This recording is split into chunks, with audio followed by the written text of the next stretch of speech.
I decided to put in the character of the owner of the restaurant, the maitre d', if you like, who was extremely well played by Alan Flower, and he made him into a wonderful character.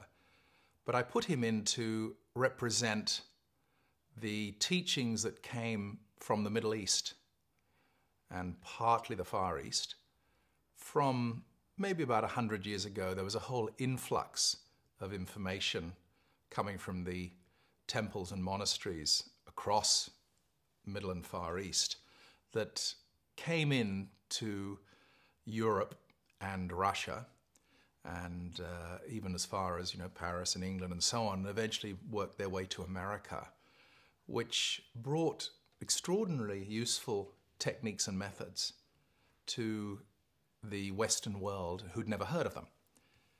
And there were great teachers around at that time who did this, and probably the most well-known was called Gurdjieff, who was a teacher of dances and also self-development, who was an extraordinary character, controversial character.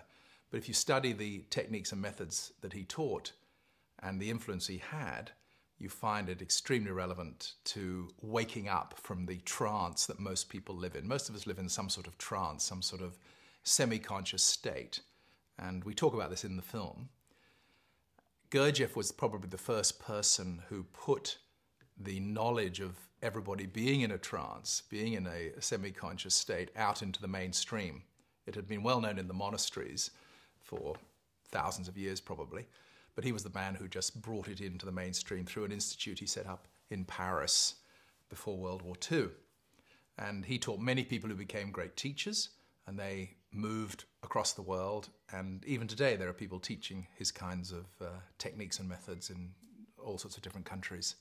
So I wanted to acknowledge that part of the teaching. I've tried to make a film that's a multinational film that includes everybody from all kinds of backgrounds and beliefs and ideas, and link them all together into a one synchronous whole.